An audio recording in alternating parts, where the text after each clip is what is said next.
Wala nang maraming paligoy-ligoy pa, diretso sa punto na. Maiksi lang ang komentaryo, pero diretso sa punto. Maraming kuro-kuro, may tiwali, may totoo. Dito, sa Puntong Diretso Tayo. Punto Diretso.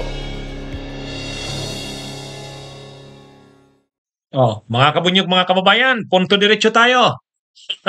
Puntuhan natin itong post ni Bato. Nag-post si Bato, no? Kaugnay dito sa pagkakadeklara ngayong araw ng Korte Suprema na unconstitutional daw yung impeachment kay Sara Duterte. Siyempre, sobrang tuwa ni Bato de la Rosa, kaya lang sa sobrang tuwa niya, ayan, naulit na naman ang kasasabi tungkol sa Holy Spirit. Nag-Holy Spirit na naman si Bato sa pagkakadeklarang ang constitutional ng Senado sa impeachment. Papalitan na yata si Kibuloy sa pagkapinuno ng KOJC. Itong si Bato de la Rosa, maalala nyo doon sa impeachment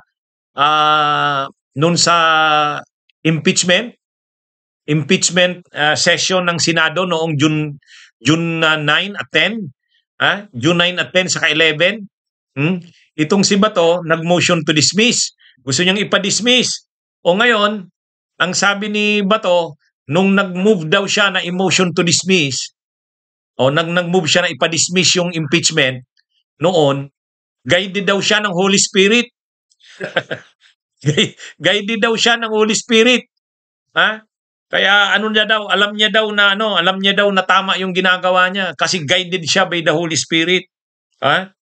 Kaya ngayon daw, ito namang Korte Suprema, naniniwala daw siya, nang magdesisyon ang Korte Suprema dito sa impeachment ni Sara at diniklara nitong unconstitutional ang impeachment, sabi ni Bato, guided din daw ng Holy Spirit ang Korte Suprema. Tindi mo, Bato. Para ka ng Pastor Kibuloy, Ikaw na bang papalit kay Kibuloy? Itong pagkakasabi ni Bato sa post niya. When I moved for the dismissal of the impeachment complaint versus Boy Sara, I was guided by the Holy Spirit. When the SC rolled it as unconstitutional, I'm sure they were guided also by the Holy Spirit. The Holy Spirit defeated the forces of evil. Hallelujah. Mayroon pa palang hallelujah. Ang tindi ni Bato ngayon, napapa-hallelujah na ngayon si Bato. Siguro, na ito? Paano yan, Bato? Paano yan pag inaresto ka ng ICC? Pag may warrant of arrest ka na naman ng ICC, tapos inaresto ka ni Torre, sasabihin mo ba guided din ng Holy Spirit si Torre, Bato? Paano yan? Pag naglabas ng warrant of arrest ng ICC, hihingi ng cooperation ng Interpol, at yung Interpol hihingi rin ng cooperation ng Pilipinas, at sa Pilipinas naman, sa pag-cooperate nito, si General Torre na naman ang mag-i-implement, ano yan? Paano yan, Bato? Pagka ganun ba, guided ng Holy Spirit ang ICC? Guided din ng Holy Spirit ang Interpol? Guided din ng Holy Spirit si Torre? Susurinder ka ba dyan? Magpapa-aresto ka ba? Yan, ba yan? Guidance din ba ng Holy Spirit? Ang problema niyan, sasabihin mo,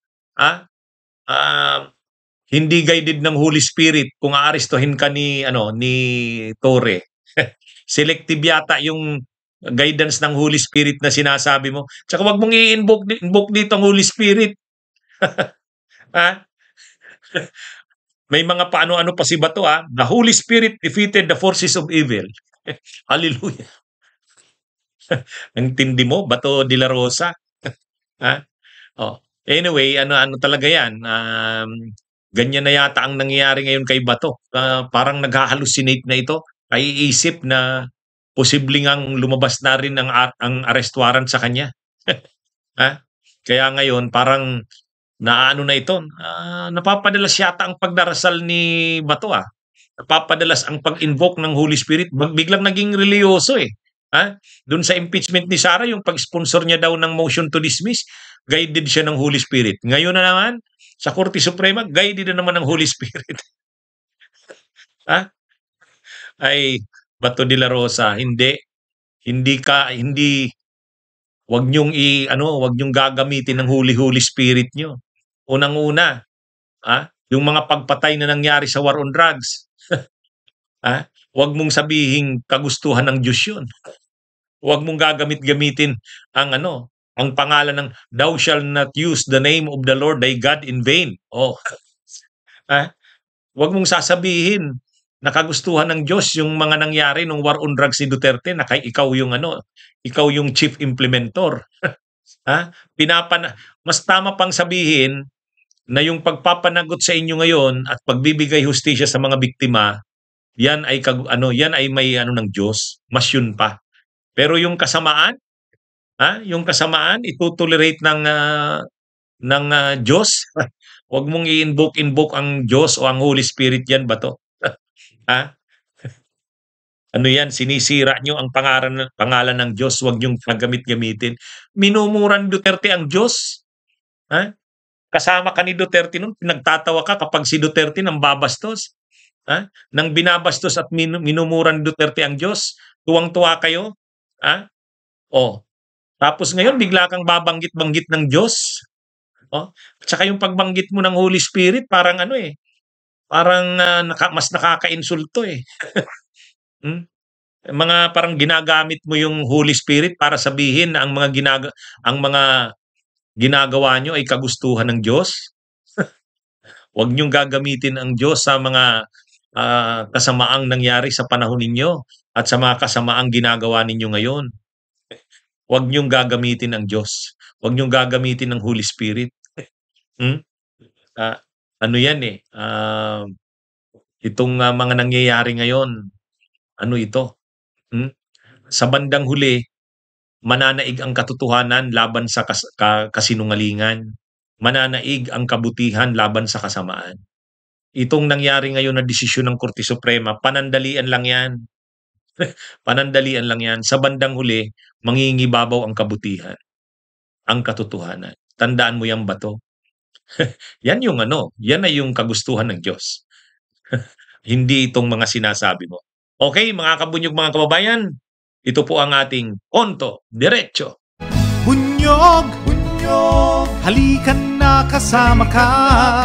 Bunyog, kapag buklod ay may pag-asa. Luzon, Visayas, Mindanao, isa ang pananaw. Sa bagong Pilipinas ang bunyog isisigaw. Bunyog.